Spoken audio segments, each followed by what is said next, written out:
Welcome to Herf Zone Live. I am here every single Tuesday to bring you the best content weekly. Be sure to subscribe on YouTube, search for Team Shirtless Mike, and follow on Facebook at Shirtless Mike. You can reach out to me on Instagram at Shirtless Mike 2020.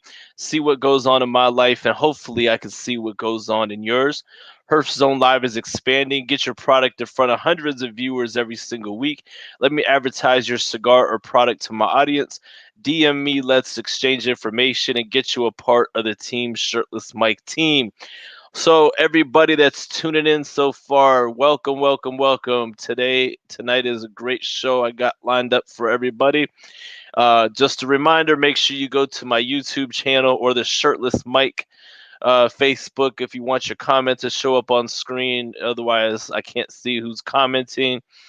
So we got Michael Panisi tuning in all the way from Australia. Shouts out to you, brother. All right. So, yeah, before we get started with the show, I want to give a huge shout out to my boy Dan LeBow from down south. He's a customer of Smoke In. He's a smoking socialite. He came to see me at work today when I was working at Smoke Green 72. He never hit me up. He just walked in and he checked it out, and it was awesome. It was a true surprise. Like, this was not prearranged. And then a little while later, a friend of mine who I knew was coming in, my boy Bill Ragone, all the way from New York. He was on a cruise, and of course, we're real close to the cruise ships and everything. And he came through, and we had a cigar together, and it was a truly awesome day. So yeah, without further ado, though, we have our guest waiting. So, from the Hustler Universe Podcast Network Green Room, where you'll find the Cigar Hustlers podcast and the Chet and Palmer Shit Show, welcome to Herf Zone Live, Frank Vazquez, owner of Ponce Cigars. Did I say What's that going right? on, everybody? Did I say that right? Owner Ponce Cigar. Yeah, you did. You said it right. Okay, because I'm just making sure, because I used to just say Ponce, I want to make sure I sound cultured and refined enough. So Ponce is obviously the more on the Latin way of saying it.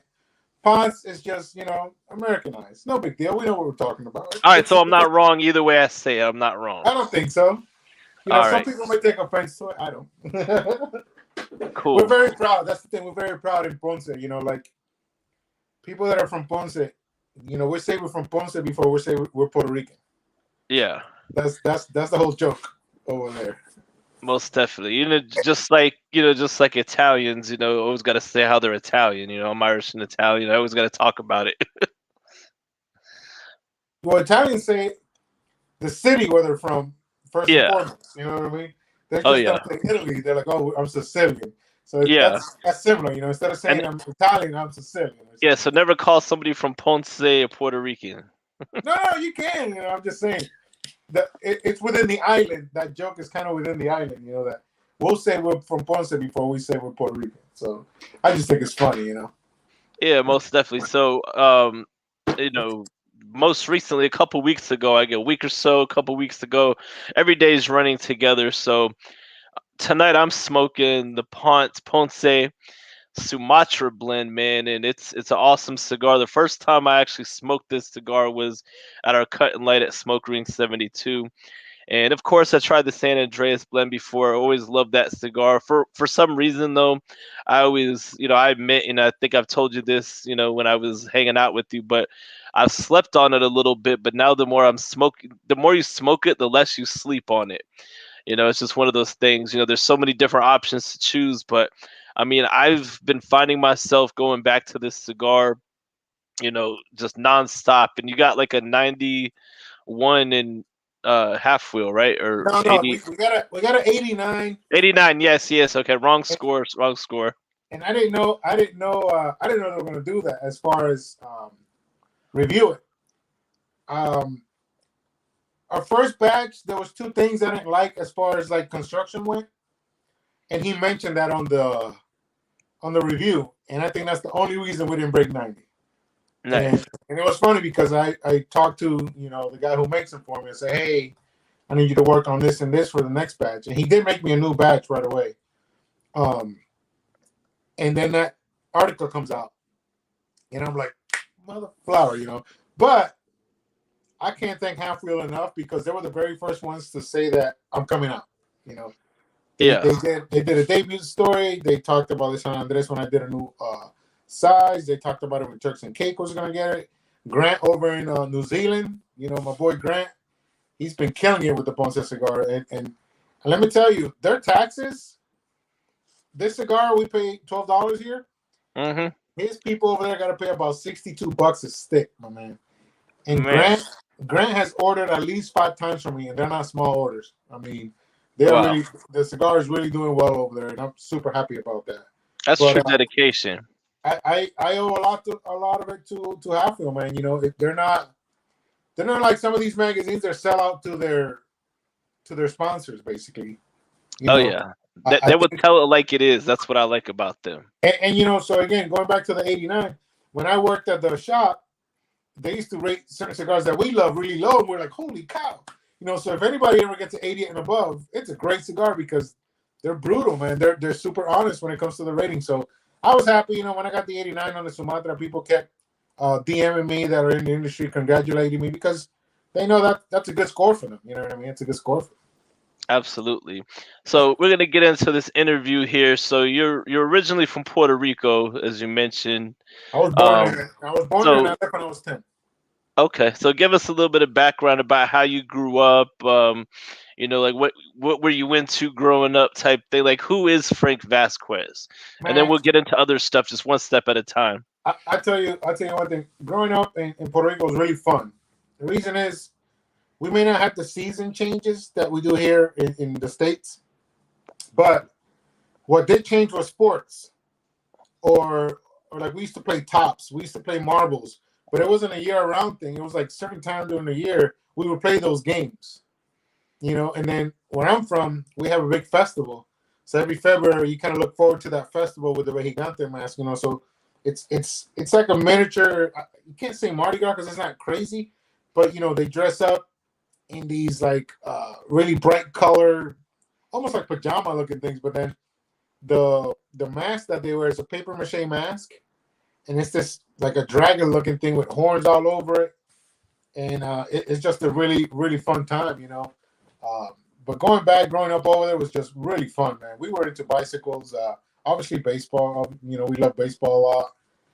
I'm horrible at basketball, so I never touched a basketball in my life. So I stuck to baseball and riding bicycles over there. You know what I mean? But I lived there till I was 10. Yeah, till I was 10. Then I came to Orlando, Florida. Oh, okay. So you've pretty much been in like Orlando, Florida ever since then, right? Yeah, I mean, I lived in Hollywood for about a year, and then Orlando, Florida. I did leave to Atlanta in 05. From 05 to 07, I did live in Atlanta, then I came back. Oh, okay. Like, what was it about Atlanta that you didn't really like too much, or you just, you know, had to come back here or something? Like, Atlanta was great. I wish I would have went after high school because Atlanta is a really cool city. But if you're not part of the good old boy network, you know, it could be a little tough. Tough. And that goes for anybody. You could be white, black, don't matter. If you're not part of the good old boy network, yeah, it could be a little tough. Yeah.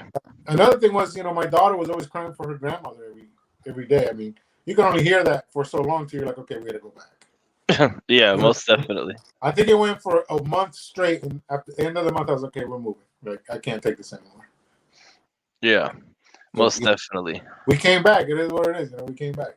Oh yeah, and so you know you're in Orlando, Florida. Like, so how long have you been a premium cigar smoker? Like, you know, from the first time you picked up a cigar, you know, just from a consumer end. So I picked up a cigar when I was 18, and a buddy of mine gave it to me. You know, back in the day, you know, everybody claimed that they had real Cubans or whatever. I did okay with it. About a year later, I had another one. It was a New Year's Eve. And I don't know what kind of cigar that was, man, but I threw up so much that night. It was not fun. I mean, I must have inhaled it every puff because, man, I was out in front of the yard, just out the mouth it came, man. It was just bad. And then I probably took a little break. And every so often, though, you know, if we were at a party or something, we would always bring cigars. We would Yeah. always bring cigars. And probably, I mean, I got in the industry in 2015. I'm going to say in 2010, I would smoke more and more and more. So my first one was as soon as I was legal age. Back then it was 18. Yeah, same here. Yeah, back then it was 18. So we hit them here and there, and I took a little break when that one made me throw up a little bit. Yeah. I got a little scared. I was like, son of a gun! I don't know how to smoke this thing. Then it happened the first time, But I'll be honest with you. When I really started learning it was when I got into the industry, and I took this up as a hobby. Truth be told, I used to run a high-end retail store, and I would just work part-time at a cigar shop. Yeah. But the more I did it, the more I was falling in love with it. You know what I mean? And it got to the point that I left the managing job and I just started doing the cigar stuff, and then just things kept growing from there. I started handling their wholesale accounts and started handling their cigar events, rolling events. Then, they would trust me into telling them what I thought of cigars that were new that came out. Should we bring them in? Should we not? And it wasn't just me though. It was me and 3 other guys. Yeah. And then when we were going to make a house blend, me and the 3 other guys, they would give us the 2 that they were considering. So it'd be 2 Maduros, 2 Connecticut, 2 Habanos, whatever. And we would tell them A or B is the one we liked on each blend.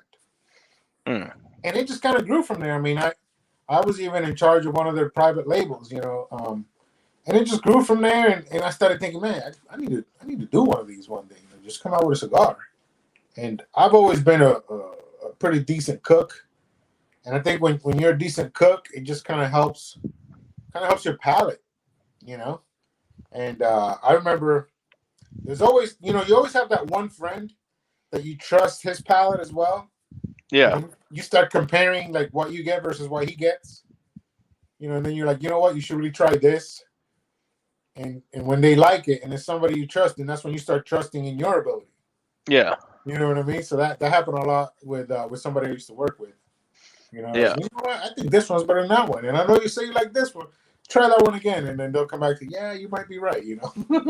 Yeah, see, I mean, you're pretty aware, Angelo, so who I work with. So me and him, like, I trust his palate. I publicly say and I tell him all the time I trust his palate. But there's sometimes that he'll say he really liked the cigar, and now if he says he really likes the cigar, you better fucking pay attention because it's not that often he says that.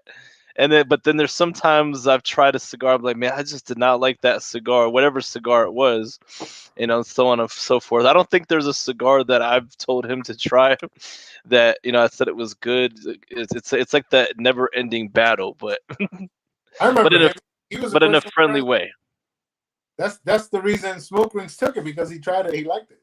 Yeah, that's what I'm saying. Like if he actually likes the cigar, like that's saying something. Like for real. You see, and I didn't know him till that day. I heard of him. I heard about him. I think Pete Hernandez is the one that told me about him. No, I'm sorry, not Pete. Pedro Wagner, that he's now with Saga. Oh, okay, yeah. Shouts out to Pedro, man. Awesome dude. Yeah, he is, man. That's my guy. I go to his house for Thanksgiving every year.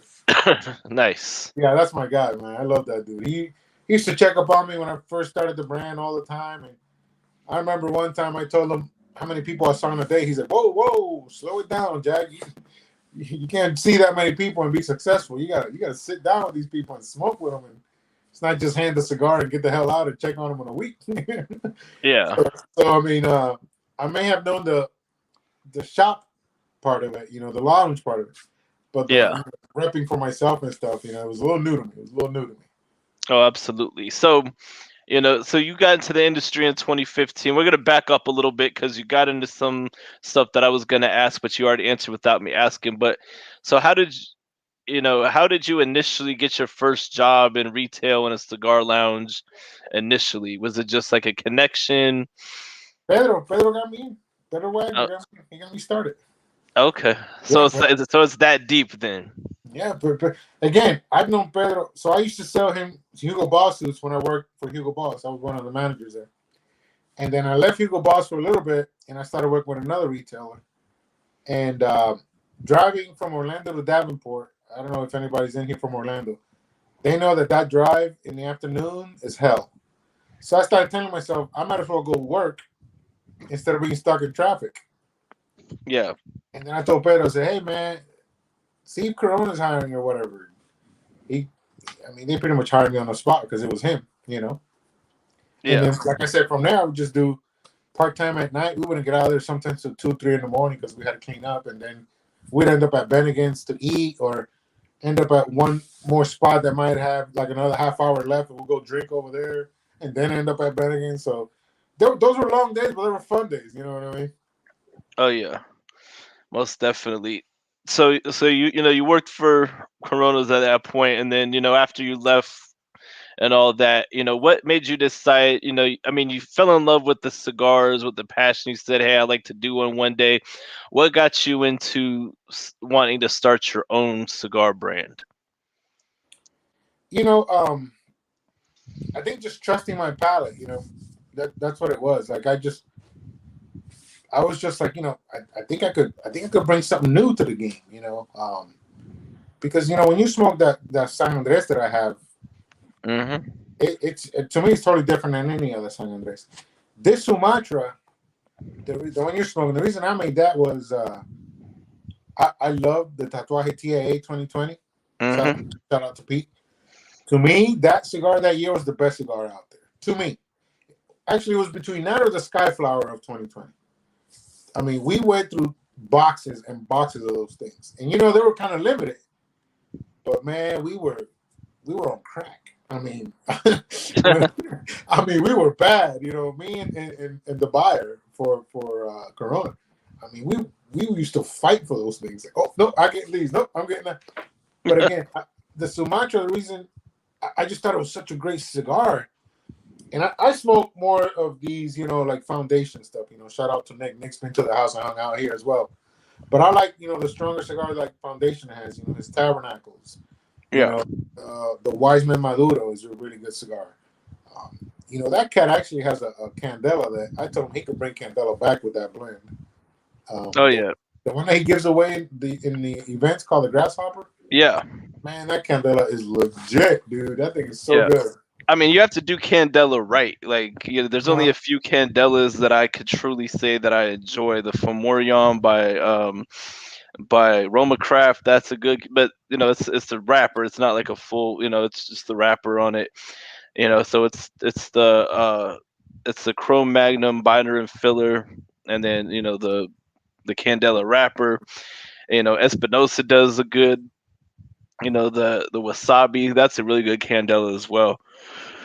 I Cigar Bundles of Miami has a good Candela as well. Like they have a bundle cigar that's Candela. That's excellent Candela, full of flavor. okay. Awesome. Like you got to do Candela right. I don't think I've had the Grasshopper unless somebody gifted one to me a long time ago. I'll tell you, if you could get your hand on it, do it. But again, going back, to switching things up, I could have easily stayed with just making cigars that kind of felt like this. Yeah. This is what I enjoy. But when somebody asked me to make something lighter, I couldn't think of another cigar or another wrapper than the Sumatra. Personally, I don't think it's used enough. Yeah. I think it's a really underused wrapper. And we went back and forth on the blend. I was kind of stuck between two that were real similar, but the one that I didn't choose just had a little bit of an aftertaste that was bothering me. Yeah. And I X'd that one and went with this one, and I don't regret it. I don't regret it at all because, you're loving it. I get a lot of people that are really enjoying it, and everybody's asking about it now, which is really cool. And I think it helped me grow the brand, really.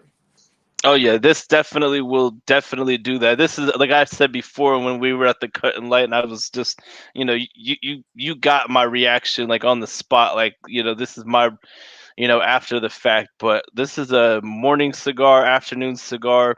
So if you like something that has a little bit more oomph, but not like kick your ass, because this is not that. It's definitely on the milder side, but full of flavor. Like you could just smoke this any time of the day and be satisfied. Like And it's funny. It's and funny you back say to that. back.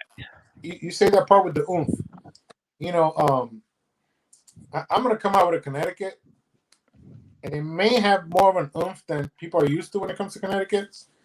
But the Connecticut that I'll come out with, I wanted to hit the cigar smoker, not the guy who goes plays golf all the time. I wanted to hit a true aficionado. That's the goal. That's my goal, at least. When I come out with a blend, I want to hit that aficionado right. The guys that smoke just when they play golf and whatnot, they'll get to that point eventually as far as trying something of mine. But I really really want to hit the aficionados and really give them a good experience when they smoke one of my sticks. So when I'm ready to release that blend, I'm thinking, okay, I think this is the one that the aficionado is really going to enjoy. Oh yeah, and and I've got a Connecticut blend if that's the one that you're working on. I gave you my thoughts on that. Which that's just between us. That has nothing to do with my Herf Zone Live audience. You know what's up. But yeah, I gotta take a quick commercial break. Shout out my sponsor real fast. I'm gonna put you down below, and I got some more stuff. We're gonna really go into it. So just it's a good stopping point. So we'll be right back.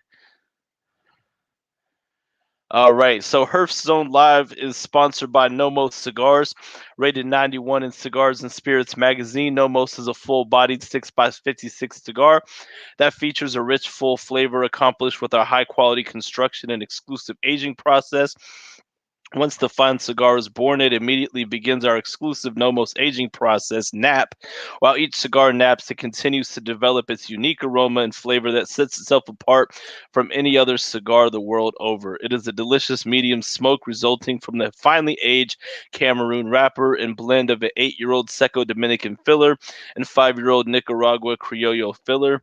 The Indonesian Sumatran binder finishes the cigar ingredients with the finest quality tobacco available. This exclusive blend provides a beautiful smoke right down to the last nub. Check out nomoscigars.com for info on where to find retailers that carry Nomos Cigars. Nomos Cigars. Orders also available on their website, and also follow them on Instagram at Nomos Cigars. All right, so we're back with Mr. Frank here. So I want to apologize to the viewers. I sometimes get out of the question a little bit and kind of zigzag on stuff, and I just kind of get excited, guys. I'm sorry, if I'm the same way. I'm the same way. I'm going one way, then I think of another thing. So my apologies if that's a little annoying. I just get excited. So yeah, most definitely. No need to apologize. I'm the same way, but it's all good. So so like whenever you're in the process of blending a cigar, well, first of all, these are made in the Dominican Republic, correct? They're rolled over there. That's right. Okay, so cool. I'm making sure I got that information right because there's so much information in my head and I don't want to look like an idiot. Over in Tamboril. Okay, so now do you actually go over there and actually are exclusively hands-on with the blending process with everything, or do you just got somebody 100%. over there? No, not 100%. So I have leaves here that we can play with, and then I know what I like already because I used to play with so many cigars. So I tell them, let's try this, and that. And then that's when and I tell them, I give them about 3 to 4 different blends that I want to play with. Okay. And then they'll make me those samples. And then I'll start telling, let's try this, let's try that, let's take this off, let's try that, add this, take off that. Things. Then I'll just go back and forth with them when it comes to that. So I kind of start with 4 different blends that I want or that I want to try. And from there, I just start, if I got to crisscross something or just start playing back and forth. That's why it takes me a little longer because, until now, my daughter was living with me. Now she's off to college, so I couldn't really travel too much. Okay. But it's worked out so far that we can understand, me and the blender can understand each other that way. Yeah. And if it's a cigar that I really enjoy and I want to somewhat want it to be similar to that, I'll send them a couple. Say, hey, study this with what I've told you, and let's find a happy medium somewhere. So it's a lot of back and forth, and again, it takes me about 6 months to really narrow down a blend. He did make one. He did get one right for me the very first time not too long ago. It's another one that I have in mind, other than the Connecticut, that I was shocked. Like maybe he just knows what I'm looking for now because we've already made 2 blends together. I mean, Yeah. we just started in 2020, the back and forth, and I didn't come out with the San Andres of 2021. So that tells you how long it took for me to be happy with that. Oh yeah. And then, like I said, he hit a home run with the first one here after I told him what I liked and what I was looking for, and yeah, he did all right with that. But everybody does their blends different. Some people just receive a bunch of samples and pick what they like out of the samples. Some people go to the source and pick out their leaves themselves. The Yeah. the one that he hit a home run on, I saw a wrapper, and I was like, yeah, I gotta make a cigar with that. And then they told me what it was, and they're like, you don't really like that wrapper. I was like, I don't care. I said, I think that's a pretty wrapper. I gotta use it. Yeah. And then I started thinking about what I wanted to try to do with it, and it went from there. Most definitely. Yeah, like a lot of boutique brand owners, some boutique brand owners, they spend time over it, working directly with their factory, but they're but what it sounds like though, you're not doing the white label where they're just, you're just buying a bunch of cigars and, No, slapping a label on it. You're still super involved in the process. Now, what factory do you work with again? MK Frias. They've been around since '91. Okay, cool. And, Now, I, do you and have I'm in any? tight. I'm in tight with them, so that makes it easy too. You know what I mean? Yeah, I'm in tight with them, and that makes it really easy to understand each other. And obviously, the more that we do blends together, the easier it'll be for the blender to come out with something quick. So yeah, the one thing, that I don't want to do is like, so technically, I'm a chef. Let's say, right? We're coming out with blends for people. The one thing I don't want to do, every chef has that one ingredient they use in every dish. Whether they want to tell you or not, that's on them. Like when yep, I cook, I probably got to put chipotle seasoning just about everything I cook. You know, that's the one thing that I don't want to fall into when it comes to cigars. I don't want to. I don't want to always have that one certain taste. A yeah, lot of cigars out there have that. A lot of big brands have that. yep, So that's why I was really happy with the Sumatra being so different than the San Andres. I get it. 60% of the taste comes from the wrapper and all that. But your fillers and binder also have the other 40% of it. You know what I'm saying? yeah, So the only thing I don't want to do is get caught up in a similarity, even though they're the same, even though they're different wrappers. You know what I mean? So it could be a little funky sometimes because of that. Oh yeah, most definitely. Now, have you in the past like learned or attempted how to actually like roll cigars? Because I've Oh yeah. I've I've been instructed. Well, Z helped me years ago, and at an event that he was rolling, and I wanted to sit down and learn, and he helped me out with like 99% of it. It's hard to do. No, Um, so I can't show you a picture now, but in my old Instagram, I had pictures of the cigars that I've rolled and stuff. So the gentleman I used to do the cigar rolling events with, he gave me a mold and he told me how to bunch them and he taught me how to press it. And you got to do your 90-degree turn and press it again. Make sure it's tight. And then Z's the one who taught me how to do the wrapper. So shout yeah, out to Z Cordova Morales.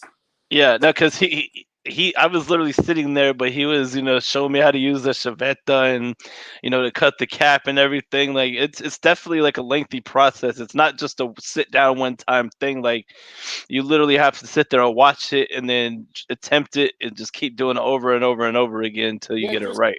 just as long as you get the veins right. I mean, you got to be ambidextrous. So you got to be able to roll it left and right because you got to get the veins right. What helped me was that I make sushi, and when you roll sushi, for some reason that kind of helped me rolling the cigar. Um, the Connecticut wrapper was difficult for me because if you wet it too much, it gets stained a little bit. And the Yeah, Connecticut wrapper I had was very fragile, very very thin. Again, if it doesn't come straight, a Connecticut shade from Connecticut, it comes from Ecuador. It's yeah, a lot thinner than the one in Connecticut. But the Habano wrapper was really easy for me to handle, and I didn't break or anything. I mean, those look beautiful. The Connecticut's, I eventually got them beautiful, but it wasn't the first try like the Habano. Habano was no problem. yeah. But that Connecticut, that was tough, man. I was like, How many I had how totally many no respect for wrappers those did you brewers. destroy? Probably two. Probably two. Two? Oh, that's not bad. I was thinking it was some like crazy number. No, but I still didn't like the color because I think I was wetting it too much. Yeah. So I still didn't like the color of them. They smoked great. They smoked great. They tasted good. I mean, I was doing two ligero leaves, aviso seco, wrapping it up in the binder. That was a Habana one that I had, a Habana binder I had. Put it in the press. Come the next day, I finish it off with the wrapper, whether it was Connecticut or the Maduro, and it was good to go. It was good. Connecticut or Habano, sorry, it was good to go. But yeah, that Connecticut was rough to like get up. Awesome. And it's all a feel thing too. Even it's funny, even when they bunch it, because although you can take two of the ligero and the aviso and seco, and again, this is just me practicing. That goes all over the place as far as however you want to do it. Maybe we want to do two visos and one seco and one ligero. Just depends. But it's also a feel. Like when you have it in your hand, obviously you break it off and then you start pressing it one like opposite and the other. But it's a feel thing. Like, is the bunch, does it feel like it needs more or it has too much before you put it in a binder? You know what I mean? So Yeah. it's definitely a process that you can't get in a weekend. It's just something you got to practice, practice, practice, and practice. Yeah, I mean it's something that you just it's a true art form. Like it's Oh, yeah. almost like you need like an apprenticeship, like you're a tattoo artist, like to Listen, just I learn thought as you about going go. over there for like a month or two just to roll. Yeah, Like most definitely. just disappear for a month or two and just roll. Yeah. Now, let's see here. Do you have any plans like in the future to really spend, some time at your factory, once some time gets freed up and Yeah, absolutely, man. Absolutely. Like I said, I haven't done it yet because I haven't had the time. I did visit Dominican Republic last year, but it was somewhat of a quick visit, and it was to talk to the people about the boxes yeah. because that's tough here, man. Yeah. Trusting somebody with boxes is murder. Yeah. I found somebody here in the States that I'm going to try to work with on my next project. Um, but when I went over to the DR, it was a quick 3-day trip, and I couldn't get to the factory. Because I was also visiting different factories in case I wanted to branch out because again I don't want to get stuck with a certain feel and taste all the time. You know what I Yeah. mean? So obviously maybe this new blender and I could come up with something that the old blender and I couldn't do. You know what I mean? Yeah. But I didn't really. The people that I visited, the people that I saw, and the things that I tasted, I really didn't care for. I guess not that they were bad. It's just I just like what, I'll stick with my guy. Not that I was gonna get rid of him 100%, but I would have Yeah. I would have played around with different blends, and different releases with someone else. You know what I mean? Um, Yeah.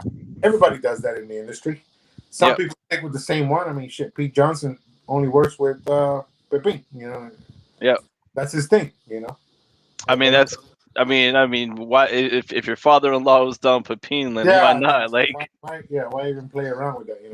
But I have a feeling that even if this situation were different, then I'm pretty sure he would still, because he's got the thing about Pete. He has that, old school. Like, he's big into tradition, so he's just like somebody with the old school mentality, but it makes great cigars. He's big on tradition. Well, all his blends come out really well. So I mean, why move? Why change? Why change what's not broken? Basically. I was just Exactly. starting. I was just starting out. I mean, I had the one blend, and I was already just thinking ahead. That's all I was doing, trying to get a step ahead. But in the end, I started thinking, I was like, oh man, I'm good. Let me just stick with my guy. We just keep draining him out till we run out of ideas. And Yeah, most definitely. their blender is fairly young, so I think it's good. I think he'll always have a fresh take on it. You know what I mean? Oh yeah, He's most probably definitely. he's probably got 10, 15 years younger than I am. So Yeah, it's probably like my age or a little older than me then, because I got. How old are you? 44. I'll be 45 later on this year. Oh, okay, yeah. So he's probably like my age or a little older. So 33, getting old. Yeah. Man, I enjoyed my 20s a lot. My 30s were rough. I was in and out of court because of custody battles, but I've enjoyed the hell out of my 40s so far. I'll tell you that much. Oh yeah, everybody that I know that's in their 40s, man, they're they enjoy it. 40s the new 30, so the new 30s. Yeah, you know what? I feel great, man. I play golf every other day in the mornings before I go into the office. I play softball Monday, Wednesday now. Yeah, I feel great, man. I can't complain. I can't complain. Most definitely. So, you've been out on the road a little bit doing some events. This Friday, yeah, this Friday you got an event at Cigar Hustler, right? We're going to the Hustler, man. That's gonna be fun. So we're doing a poker night. We got first, second, and third prize. The best way to describe the prices is you ever saw that movie Glenn Ross? Uh-uh. So over there, they sold the first place guy got a Cadillac. Second place guy got a trip somewhere, and the third place guy like a set of steak knives. So we're doing a little. The third place guy's gonna get a little holder, but it's smaller than this. It's basically the size of this. Right Oh, here. nice. But it has the brand name on it and everything. Second place will get a lighter. I don't have one left that I could show you. But the first place guy is gonna get an ashtray that has Ponce engraved on it. He's gonna get one of these glasses that have Ponce engraved on it. He's gonna get a bottle of something I'm giving, and he's getting a box as well. So the Nice. first place guy's gonna he's gonna do all right. And then they're doing a 5-pack deal over there, and that's how you get into the poker game. Nice. And these guys know poker well, so it's not gonna be like a 5-hour event or anything like that. They think that they'll have the tournament done in 2 hours, the way they're gonna run it. Yeah. So people start getting their stuff at 6, 8 o'clock, 8:30. They start the poker game, and we'll be there till it ends. They have a great little following. They do everything really well. They Oh just yeah. expanded their VIP. Now they have a VIP downstairs that's just Yeah, beautiful. I got a VIP tour of the Did you VIP. get? Did you? Isn't that cool down there? Yeah, a couple months ago. So me, Angelo, my buddy Jonathan Deeks, we all went. We went over to Cigar Hustler for the day and hung out. No, this is pre-tattoo. This is before, they renewed their sponsorship with the show, Cigar Hustlers podcast. So next time I go, I'm just gonna show up shirtless because what are they gonna do? I got a Cigar Hustlers podcast tattooed right, tattooed. Actually, yeah, you probably saw, it, but I'll show you the Oh tattoo. wow, Got to represent, man. dude, you're So crazy. You're probably the only dude that could get away with that shirtless Mike shit. That shit was so perfect, dude. yeah, I remember we were talking about that at the cut and We light, man. were, man. I was like, fuck, dude, you nailed it with that. I was talking to somebody today, and what's crazy, like, there's a lot of people who may have just heard my name just through the interwebs or whatever. It's So my catchy, bro. Shirtless Mike. It's fucking catchy. yeah. So like, even if you haven't really seen me much or seen much from me, you've heard my name somewhere.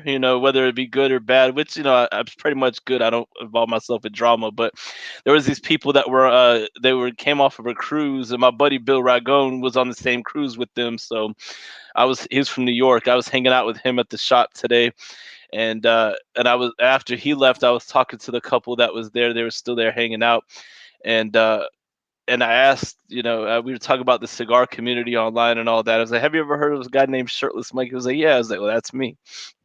And he was like, "Oh man, I met Shirtless Mike."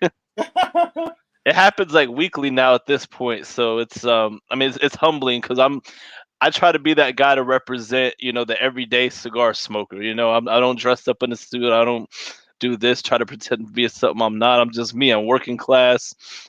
I just do my thing. And, what you see online is what you get, in person. I'm the same person, whether I be on my show. I mean, I'm a personality, but my personality's all natural. So, Well, that's the cool thing about cigars. More and more every day is becoming, you know, an everyday guy that just enjoys a cigar every once in a while, or a guy who enjoys it every day. yep. And now it's not the executives or the golfers. Is pretty much anybody, man. The ladies are getting into it. I think the ladies are killing the industry right now. Oh, yeah. There's some ladies out there that deserve a lot of credit. There's a lot of ladies out there that are getting too much credit. Oh, But yeah. you know, I love smoke. I'm dating a girl now. She smokes. Yep. That's the best way to be, because at least she She's the won't trip. She's complain. like, if I light one up, she's like, "Where's mine?" I was like, "God damn it, I gotta get back up." Yeah, but that's the thing though. She's not gonna complain about you smoking cigars. The only downfall, you gotta buy double now. But hey, I'd rather do that than have somebody complain. So Yeah, I dated a girl who didn't care that I smoked, but she cared that I smoked. yeah, So that was gonna be a problem. I knew sooner or yeah. later.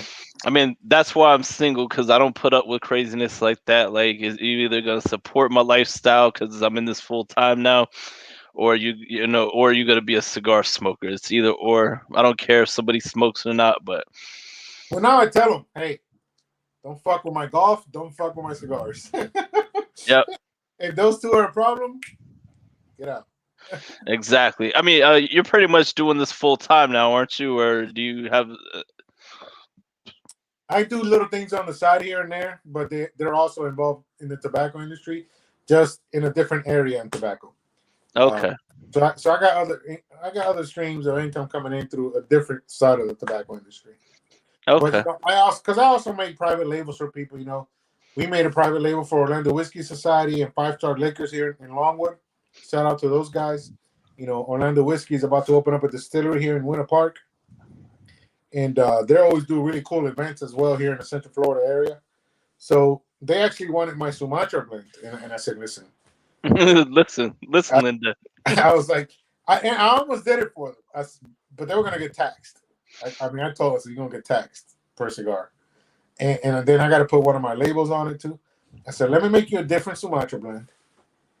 I'll get you a good size because I know who you want it for. They want it for their whiskey guys and their golf guys. I'll make it lighter than mine. I'll put a label that's Orlando Whiskey and 5 stars, and that way I could charge you less, a little less, and you can make your money on it. And I made them a blend because I knew exactly where to go. As soon as they told me who they wanted it for, I knew exactly where to go. Made them a blend, got them samples. They were like, "This is it. Let's go." So you can get those at 5 Star Liquor and Longwood only. But I'm also working with other shops. They carry the Ponce, and then they say, "Hey, I want to make my own blend." So I helped somebody. He's about to do a Brazilian blend I made for him. So Nice. I do that. I do that with the Ponce stuff. So there's Nice. ways to earn a living. I'm probably not gonna get rich, but you know what? As long as I have my house and I could go play golf in the mornings and pretty much enjoy life, Yeah. that's all you need. That's the thing. You don't need to be rich to be happy. Lord knows I'm not Oh, rich, no, but man. Let me tell you, when I was in my 30s, I had dough, and I was one miserable dude, man. I mean, I was miserable. Now I just live. I just live. I do what I do. I like what I like. End the story. You know what I mean? oh yeah. See me, I tell people I'm probably one of the poorer cigar smokers out there, but because I have a name, I'm still on the come up though, but because I have a name, my experience is a little different because no matter where I go, people know me, so like I'll get discounts, people hand me shit like. Yeah. So I mean, I can't complain too much, man. Life is good, life is beautiful, and It's all about doing what makes you happy, man. Like the older you get, the more you realize that shit. And yeah, I was always kind of like that guy, but not 100% like I am now. You know what I mean? I yeah, always if I went out to downtown, I was always by myself. I never had a big group of people I hung out with. When I rode motorcycles, it was me and maybe two more people. Any more than yeah, that to me was too big of a crowd. yeah. Uh, yeah, I'm not a big crowd person either. Like I'm very well known, so like I'll be around people when I'm out and about or whatever. But it's like I move a different way. Like I just show up by myself, and chances are I'm gonna run into people that I know. But I don't follow crowds. Like I've just never been like that type of person. and it's funny you say that because like sometimes like last year I was like, man, did I do the right thing by doing this? Because I mean I'm the face and I'm not that in your face kind of guy. Like I don't I don't post on Instagram every day as far as me talking in there every day like some people do and more power Yeah, to them that they could do it. I just feel awkward doing it. So maybe I just need to get over that and be a little bit more in your face, and maybe that's why I haven't grown the brand as much. But the way I see it, it's a marathon. It's not a sprint. When I just told you, I just came from Charleston, and the Yep. two shops that I visited over there, as soon as they saw the box, their eyes lit up, and I'm like, I look back like, you heard of me? Which I thought was funny. As you said, humbling earlier. That was cool as fuck to me, man. I was Oh like, yeah. you heard of me? He's like, yeah, man. I got people asking this and that. So the word's getting out, which is cool. It's just gonna take a little longer to get out there. Yeah. See, the thing that I've realized, since putting myself out there as a public persona, you never know who's watching. Like you see the numbers on social media, but that's not always a true representation because a lot of people hear about you in real life and stuff like that. And like I did a party last year or this year for the before the Great Smoke. It was my official birthday bash. A lot of people that was people that was there from out of town, some local people, whatever.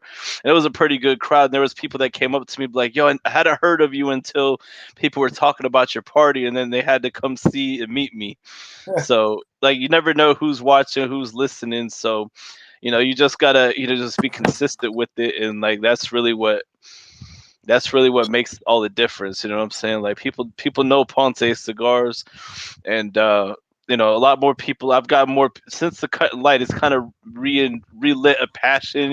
Just getting to know you more, and I've put a whole lot more people on Ponce. Like I've been like, yo, you need to try this, and people ask what's new, because we don't have a lot of new stuff, but we did have that, and it's moving pretty well. So Well, I mean, in I guess one misconception that because I lost a lot of, I guess, so-called people I knew in the industry once I started this. People that I thought were like we were cool in the industry now don't talk to me, and I'm not here to take anybody's place in someone's rotation. yeah, I'm just trying to add a cigar to his rotation. So if he rotates 4, I'm hoping he rotates 5 now. yeah, And that's, I mean, I know there's a lot of people that talk bad behind my back now and stuff, but I know the true people as well, which is probably 2 or 3 out of like the 20 that I knew. You know what I yeah. mean? So that's, I guess, how can I put that without, let's just say that's what I'm trying to do. Add a cigar to someone's rotation. I have That's one what it's guy all though. about. I have one guy though that's all he smokes is Ponce. I mean, this cat, he smoked everything in this one shop I'm in. And this shop probably buys they're buying bundles now because he gets so much. They don't do boxes anymore, and that makes me kind of happy because not every brand can say Yeah, that there's a guy out there that all he smokes is your cigar. End of story. Now, yeah, granted, he can afford it. He's a doctor. He can afford it. $12 is not cheap, but it's not super super expensive either. And yeah, I actually, as you saw, I lowered my price on the Robusto and the Corona Largo too. yeah, Just to make it, I guess, more pocket friendly or so people don't. Yeah, just more affordable, really. Everybody's always raising their prices. I was like, you know what? I'm gonna lower mine just this one time. See if it helps the crowd because we're just everything's always inflation. I'll make a little less, no big deal. yeah. Most definitely. And see, the thing is, like, what did it like? See, a couple years ago, like $10 was more like the mid-price range cigar or whatever. Now, $10 is one of the cheaper, Yeah, and 15, because 15 is the mid range at least. 15, 20. yeah, well, no, well, 15, 20 to me, just from my experience, so, like $6 to $10 is the more like everyday price. $12 to 14 is like the mid range, and then 15 and up is like the high end, type stuff. And everyone's got, the I don't know. different. Buy a Davidoff at $15. I don't think you can. Well, there's Davidoffs out there that are 20, 30 and all that, um, but like I said, everyone's got their own perception of it, Yeah. and A lot but of people think the more I expensive it is, the better it is. I remember 15 years ago when I first got into cigars, there was still like decent like $2 to $4, like everyday price cigars. Now that because of I don't think I inflation, ever smoked a $4 cigar. now I because got of bundles that equivalent to about $4, yeah, but now but because of inflation, that price range has kind of risen into like yeah, the $6 range. And that's kind of like more of the lower end of actually decent cigars. I'm not talking about because you can still get $2 cigars, oh, $3 cigars, but I'm talking absolutely. about good, inexpensive cigars. Just funny how time just changes things with the inflation and all that, and I'll everything tell goes you, up. man, the best cost-effective cigar out there is those Charter Oaks, man. You can't go wrong with those I things. smoked a Habano this morning.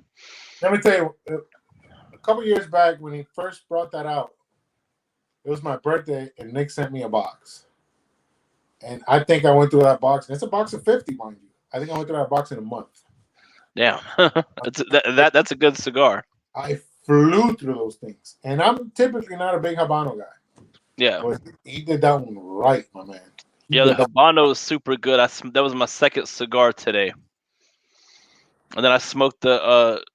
I got gifted a Stogie Bird because they wanted me to do an unboxing, so I did that last night when I got home, Okay. and there was a knuckle sandwich in there, one of the smaller ones of the Habano. That was good. So like it was. Did you enjoy that? I'm getting mixed reviews on that. I'm getting mixed I reviews. smoked the smaller one, so I guess that would be like the Corona or whatever, whatever size they call it, because every brand's different. But uh, I've smoked the Habano in like the box press size, and I like that smaller format for that particular because that was actually really nice.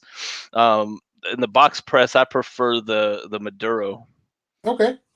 So it's funny you say you talked about the smaller one. So my thought process when it comes to my sizes, because a lot of people are like, "Yo, why'd you do it so spread out?" A cigar changes with the ring gauge a lot. Not as much with Yeah, the ring gauge yeah, changes a lot. So I thought it'd be better if I actually gave them a true different experience. Like if I would have went 50, 52, 54, that's just a little too close, I think. yeah, You know, um, so that's why I went, to that 46, 50, and then 54. And maybe later on I'll do something in between, whereas, maybe a 48 and a 52, and then the 56. Or, maybe I'll cave and I'll do 52, 54, 56 and put them together. But that was my main thought process was, skip a ring gauge on each one so that way they could really have a different experience. And like in the San Andres, I think the 50 ring gauge is the best personally. Everybody likes the 46 the most because it's not as spicy and it yeah, feels smoother. And then in the Sumatra, I think the 54 is the best. But I'm getting a lot of people saying that the 50 is what they like. So that's the fun thing about this, man. It's just like food. I mean, we could all go to the same Chinese spot and we're gonna like a hmm different item, or we just like a different Chinese spot, even though they have the same damn thing in the menu. yeah, So most definitely. that's just really cool. Oh yeah, we're coming up to the top of the hour. I usually keep it around like an hour or less. So, you know, if you got anything else that you wanted to put out there, whatever, anything new coming up or whatever, I give people that opportunity towards the end. So I mean, I got three blends in my head right now that I'm trying to work on. So hopefully one of the three will be out by the end of the year. I just want to thank everybody that does try the cigar, all the retailers that have given me a chance. I mean, basically, we the brand are at the retail's mercy. We could get them into retails, but it's up to the retailers to really help an aficionado try it. Um, and not every cigar is for every retail shop, and not every size of cigars for a retail shop. Yep. So I just want to thank shit Half Wheel, Blind Man's Puff, all my shops out there, the people that like doing events with me, man, thank you so much. I can't thank you enough. You know, uh, you could always have a vision, you could always have a plan, you could always have a want. Obviously, you got to take the first step, but without somebody believing in the product or in you, it's not gonna happen. So I mean, I just can't thank them enough, man. I really can't. I can't thank them enough. Absolutely. Well, everybody that's tuned in tonight, thank you guys for tuning in. If first time viewing this on YouTube, make sure you hit that like button, that subscribe button, leave some comments so people could see this more, and everybody on Facebook out Central there. Florida. Central Florida. Shouts out to Central Florida. Central Florida. By the way, Central Florida has a lot of boutique cigars. We're becoming like the little boutique cigar capital here, because you got Z that's in Central Florida. You got Yep. Herf Cigars. Shout out to Herf. You got myself. Shafio collection. You got Nomad started out of here. So there's two more that are in the works that are buddies of mine. So Privada Cigar Club. Shout out to Yep. Brian and them. So if you got a lot of boutique stuff coming out of here, so don't sleep on Central Florida. Become a little boutique cigar capital of the world. Most definitely. But Most again, definitely. just to remind everybody, this Friday we're gonna be at Cigar Hustler, so come check us out. 6, hang out with us. If you want to play, it starts at 8. You just got to get a 5-pack and they'll get you chips to play. But Mike, I can't thank you enough for having me on. I hope that the people that tuned in enjoyed us. Again, if I went left, right all the time, I'm sorry. It's just I get excited, man. I get excited. Hey, we were able to fill an hour, so that's always a good sign. And I did it without notes, and hopefully we got everything out. But appreciate you for coming on the show, brother. I'll let you know when we're not live, so we can talk that real shit.